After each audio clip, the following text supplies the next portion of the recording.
Muy bien, vamos a hablar de un tema bastante controversial que es motivo de discusión y de mucho recelo en cierta parte de los cultos de matrices afro. Estoy hablando del trabajo de la participación de la mujer en sus momentos de desfasaje hormonal, comúnmente llamado indispuesta, y en sus servicios, ya sea en un culto o en una sesión espiritista, o en la atención a ciertas divinidades, puntualmente al Orishá de Shu, en cualquiera de sus nombres, ¿sí? Bará, Bará lo de, Bará o lo de, y así por delante. Hay muchas controversias y decía mucho recelo porque cuando alguien tira un supuesto fundamento o un fundamento, que es casi loco, porque esto me llama la atención a mí, que los grandes celosos de los fundamentos y de los tabú, no digas nada, me da la sensación que se plantan en esa tesitura, en esa posición, porque verdaderamente cuando sale a la luz cuál es su fundamento nos cagamos de la risa todo, así criollamente y de forma cruel te lo digo.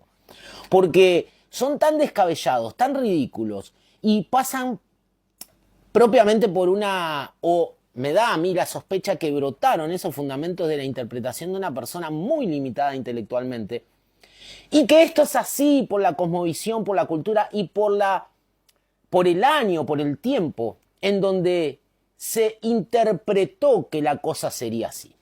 Podríamos hablar también de la parte indígena denominada caboclo, allí por el siglo XVIII, el año 1775 específicamente, cuando la escuela de ciencias holandesas vino con una comitiva muy grande de jesuitas a investigar ciertas plantas y ciertas aplicaciones que utilizaban los tupí de las Amazonias, y se encontraran con relatos que textualmente los tengo por aquí, miren. En este libro se encuentran los documentos escritos de puño y letra por los jesuitas y las declaraciones y las riquezas y los tesoros que le sacaban ellos a los indígenas del Brasil, ¿no? Y uno de los documentos dice algo muy gracioso, hablando puntualmente de la parte que tiene que ver con las plantas y con la aplicación en ciertos contextos, puntualmente en las heridas, para evitar la anafilaxis o las infecciones, que tenía que ver con la planta de penicilina, ¿no? Pero los indígenas le contaban a los jesuitas, y ellos obviamente se lo traducían a los holandeses, a los científicos holandeses, que esta planta tenía una magia terrible para curar y para cicatrizar, y no solamente eso, sino para evitar que se muera a través de algún corte, de alguna caída, de la muerte incluso de algún animal, de todo lo que tenía que ver con, en principios, herida a cielo abierto, ¿no? Heridas de la piel. Entonces, ellos decían, los indígenas le decían a los jesuitas, esto está escrito de puño y letra acá, que esta planta solamente podía largar su magia de noche. A la salida del sol esa magia se cortaba. Entonces los horarios nocturnos eran los propicios para aplicar la penicilina en las heridas. Obviamente que así se ha tomado la declaración y los secretos de esto, y se les entregaron a los científicos holandeses. Obviamente ellos se fueron a Europa y como dueño de la mayoría de las droguerías y de los laboratorios que tienen que ver con los fármacos y con la medicina, llegaron a la conclusión que esto era descabellado, pero que sí no estaban equivocados en las propiedades de la penicilina en cuanto a la anafilaxis y evitar infecciones. Hoy vos tenés un dolor de garganta, que te manda el médico, trifacilina o algún derivado de penicilina. Entonces, digo, ahí vos tenés el mito y en parte el descubrimiento, pero tenés después la ciencia que te pasa a la realidad, al sentido común y a lo real, a lo fáctico. Claro que estamos hablando del siglo XVII. Si hablamos del panteón yoruba, tenemos que tomar como referencia aproximadamente el siglo X para estar en común acuerdo. Porque dicen por allí que del siglo VII al siglo X, Oduduwa pisa el continente africano. Entonces vamos a tomar el siglo X. Y si comenzamos a interpretar la cosmovisión y la idea y las sospechas, no solamente en África, en ese siglo, sino mucho tiempo después, en el siglo XV, cuando comienza la esclavitud, acá en el Brasil. Estamos hablando de un recurso mental, intelectual de la persona que está practicando y de las posibles revelaciones o por qué se hace esto o se hace aquello. De ahí brota la supuesta doctrina o fundamento. Ahora, desde el siglo XV, XVI a la fecha siglo XXI, ha avanzado muchísimo.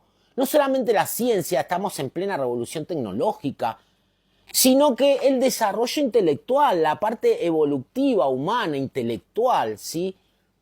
Ha avanzado muchísimo. Entonces nosotros no nos podemos quedar con una posible interpretación solamente porque lo mezclamos con la tradición y el respeto a los ancestros.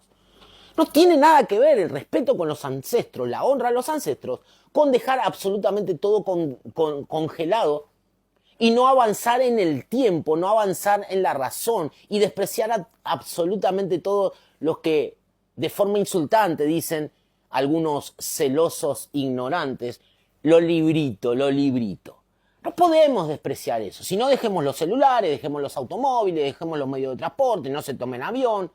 Anden a camello o a pata, porque eso también hacían sus ancestros. Entonces, como ven, es bastante ridículo. En esto que te quiero hablar del tema de la mujer indispuesta sirviendo, practicando nuestros cultos, no podemos quedarnos como escuchaba a alguien que me pasaba un video de una señora que nunca la vi, pero decía este fundamento, y una Iyaloriyá me convidaba a este fragmento de video, que decía que Yu era algo así como un vampiro y que su energía buscaba sangre. Entonces, ¿por qué la mujer no puede servir a Yu en esos días? Porque se confundía. Entonces se confundía.